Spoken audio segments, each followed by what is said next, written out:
بسم اللہ الرحمن الرحیم۔ السلام علیکم۔ نبی کریم صلی اللہ علیہ وآلہ وسلم نے فرمایا کہ بنی اسرائیل میں 3 آدمی تھے، ایک کوڑی، دوسرا گنجا اور تیسرا اندھا۔ خدا تعالیٰ نے ان کو آزمانا چاہا اور ان کے پاس ایک فرشتہ انسان کی شکل میں بھیجا۔ پہلے وہ کوڑی کے پاس آیا اور پوچھا کہ تجھے کون سی چیز پیاری ہے؟ اس نے کہا مجھے اچھی رنگت اور خوبصورت جسم مل جائے، اس سے لوگ گھن کرتے ہیں اور اپنے پاس بیٹھنے نہیں دیتے۔ اس فرشتے نے اپنا ہاتھ اس کے بدن پر پھیرا تو اسی وقت وہ اچھا ہو گیا اور اچھا جسم اور خوبصورت رنگت نکل آئی۔ اور پھر پوچھا تجھے کون سے مال سے زیادہ محبت ہے؟ اس نے کہا اونٹ سے۔ بس اس نے ایک اونٹنی اس کو دے دی اور کہا اللہ اس میں برکت دے۔ اس کے بعد وہ فرشتہ گنجے کے پاس آیا اور پوچھا تجھے کون سی چیز پیاری ہے؟ اس نے کہا میرے بال اچھے نکل آئیں اور یہ بلا مجھ سے جاتی رہے جس سے لوگ نفرت کرتے ہیں۔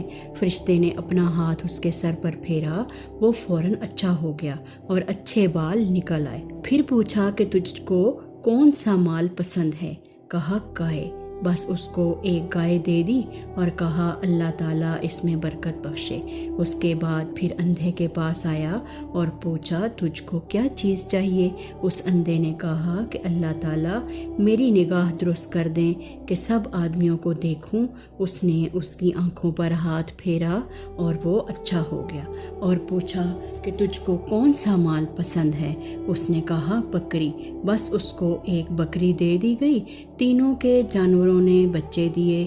تھوڑے دنوں میں اس کے اونٹوں سے جنگل بھر گیا، اسی طرح اس کی گایوں اور بکریوں سے بھی جنگل بھر گیا۔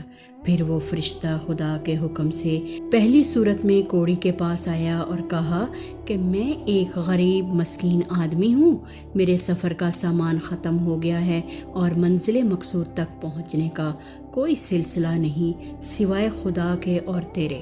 میں اس اللہ کے نام سے جس نے تجھ کو اچھی رنگت اور عمدہ کھال عنایت فرمائی، میں تجھ سے ایک اونٹ مانگتا ہوں تاکہ اس پر سوار ہو کر اپنے گھر پہنچ سکوں۔ اس کوڑی نے کہا یہاں سے چلا جا، مجھے بہت سے حقوق ادا کرنے ہیں، تجھے دینے کی اس میں گنجائش نہیں ہے۔ فرشتے نے کہا شاید تجھ کو میں جانتا ہوں، کیا تو کوڑی نہیں تھا؟ لوگ تجھ سے گھن اور نفرت کرتے تھے، اور کیا تو مفلس نہ تھا؟ پھر تجھ کو خدا نے اس قدر مال عنایت فرمایا۔ اس کوڑی نے کہا واہ کیا خوب، یہ مال تو میری کئی پشتوں سے باپ دادا کے وقت سے چلا آ رہا ہے۔ فرشتے نے کہا اگر تو جھوٹا ہے تو خدا تجھ کو ویسا ہی کر دے جیسا کہ تو پہلے تھا۔ اس کے بعد دوسرے شخص یعنی گنجے کے پاس آیا اور اسی طرح اس سے بھی سوال کیا، اس نے بھی ویسا ہی جواب دیا۔ فرشتے نے کہا اگر تو جھوٹا ہے تو اللہ تجھ کو ویسا ہی کر دے جیسا تو پہلے تھا۔ اس کے بعد پھر اندھے کے پاس گیا اور کہا کہ میں مسافر ہوں اور میرے پاس سامان نہیں ہے، آج بجز خدا کے اور پھر تیرے کوئی میرا وسیلہ نہیں ہے۔ میں اس کے نام پر جس نے دوبارہ تجھ کو نکاح بخشی، میں تجھ سے ایک بکری مانگتا ہوں تاکہ اس سے اپنی کاروائی کر کے سفر پورا کر سکوں۔ اس نے کہا بے شک میں اندھا تھا، اللہ تعالیٰ نے محض اپنی رحمت سے مجھ کو نکاح بخشی، جتنا تیرا دل چاہتا ہے لے جا اور جتنا چاہے چھوڑ جا، اللہ کی قسم میں کسی چیز سے تجھے نہیں روکوں گا۔ فرشتے نے کہا کہ تو اپنا مال اپنے پاس رکھ، مجھے کچھ بھی نہیں چاہیے، فقط تم تینوں کی آزمائش مقصود تھی سو وہ پوری ہو گئی۔ اللہ تجھ سے راضی ہو اور اللہ تجھ سے راضی ہوا اور ان دونوں سے ناراض ہوا۔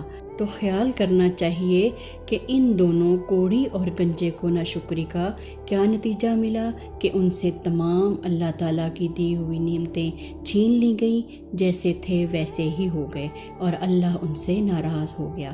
دنیا اور آخرت میں دونوں نامراد ہوئے۔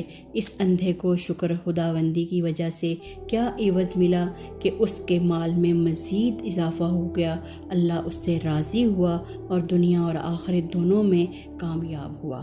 آخر میں آئیے ہم سب مل کر دل کی گہرائیوں سے دعا کریں کہ اللہ تعالی ہمیں ان تمام واقعات سے سبق حاصل کرنے اور عبرت حاصل کرنے اور نیک اعمال کر کے اپنی آخرت کو بہتر بنانے کی توفیق عطا فرمائے۔ آمین ثم آمین۔